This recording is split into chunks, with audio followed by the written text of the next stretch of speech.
With the help of a suitable ray diagram, derive an acceleration between derive a relation between the object distance u, image distance v, radius of curvature r for a convex spherical surface when a ray of light travels from rarer to denser medium. ठीक है, तो देखते हैं हमें वो वाला drive करना है इस तरीके के फॉर्मूले μ1/u माइनस प्लस μ2/v इस μ2 माइनस μ1/r, ये वाला हमें ड्राइव करने को बोला गया है। ध्यान रखना डेरिवेशन है, I will be using Cartesian method.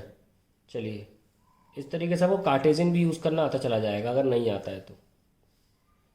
ये लीजिए, ये हमारी एक स्फेरिकल सरफेस है, कंडीशन दी गई है हमको रेयर टू डेंजर, तो ऑब्जेक्ट को हमने यहाँ रख लिया। अब देखो रेयर टू डेंजर में भी दो कंडीशन आ सकती हैं, क्या? या तो इस सरफेस के बहुत पास में रख दो या बहुत दूर रख दो, या इस सरफेस के मान लो फोकस के अंदर अंदर रखो तो वर्चुअल इमेज मिलेगी और फोकस के बाहर रखोगे तो रियल इमेज मिलेगी। अगर आपको बोला नहीं जा रहा है तो आप वो वाला केस ले सकते हैं जिसमें फोकस क्या यानी कि बहुत पास में रखा जाए, उसमें जो वर्चुअल इमेज मिलती है फिर हमें वो इजी पड़ता है, थोड़ा सा मतलब 1-8% ईजी पड़ता है बस।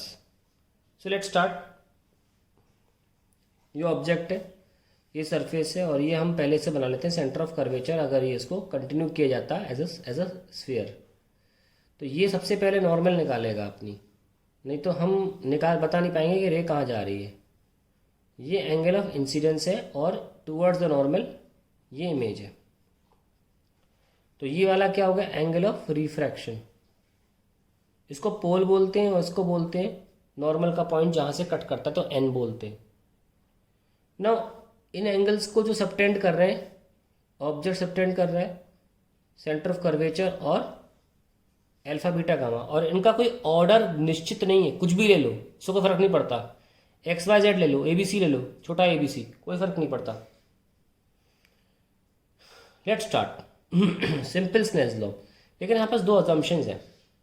पहला, considering that object is point object. पहला, पॉइंट ऑब्जेक्ट बहुत ही छोटा साइज होना चाहिए, ठीक है। और दूसरा, the angles subtended are very small, ठीक है।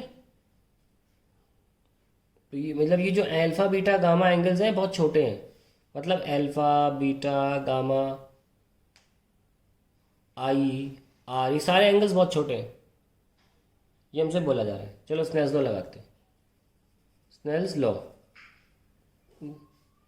रे कहाँ से आ रही है? रेयर टू डेंजर, तो μ1 और ये μ2 है ना, तो μ1 sine i is equal to इधर μ2 sine are.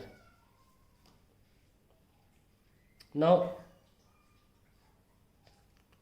Since I and R angles are small, sine i को आई लिखा जा सकता है और साइन आर को आर लिखा जा सकता है, छोटे एंगल्स में ऐसा लिख सकते हैं। So we can write μ1 i is equals to μ2 r, which is my very important equation. अब बारी आती है 7वीं क्लास की गणित की। क्या आप एक्सटीरियर एंगल देख पाते हैं और इसे equal to interior opposite angles का सम लिख सकते हैं?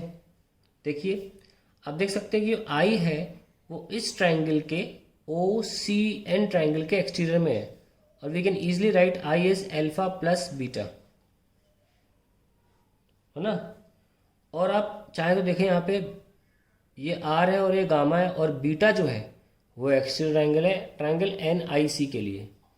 So we can write beta is equals to R plus gamma. तो हमें तो आर चाहिए ना, यहाँ आर रखेंगे ना, आर क्या हो गया? Beta minus gamma. आइए इन वैल्यूज क्या रख देते हैं। μ1 आई कितना आया? अल्फा प्लस बीटा और म्यू टू कितना हुआ, आर की जगह बीटा माइनस गामा।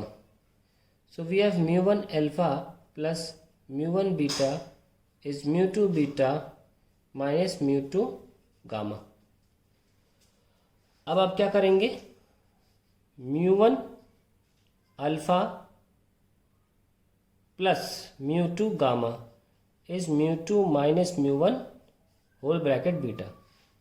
आप ऐसा करेंगे, simple rearranging.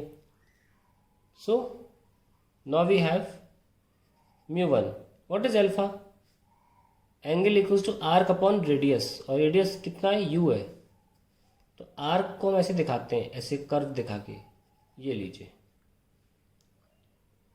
Plus mu two, gamma कितना है, एंगल इक्वल्स टू फिर से आर्क अपॉन रेडियस। कोई सोच रहा होगा सर ये कैसा आर्क है, ये इतना छोटा डिस्टेंस है कि अपर्चर इतना ज़्यादा कम है कि हम इसको ऐसे और ऐसे दोनों सेम ले सकते हैं।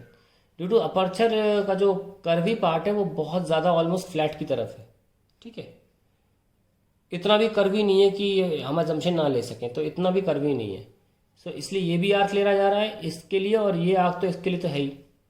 तो म्यू टू गामा क्या होगा, angle equals to arc upon radius. यहाँ पे गामा के लिए रेडियस कौन है, v, p n by v, और mu two minus mu one p n by capital r. ये देखो पी एन कैंसिल, तो हमारे पास फॉर्मूला क्या आ गया, mu one by U plus mu two by V is mu two minus mu one by R. यहाँ पे कहानी ख़त्म नहीं होती है, अब आता है साइन कन्वेंशन। आप देख सकते हैं कि रे जो है वो ऑब्जेक्ट से इधर जा रही है, right side, incident ray towards right,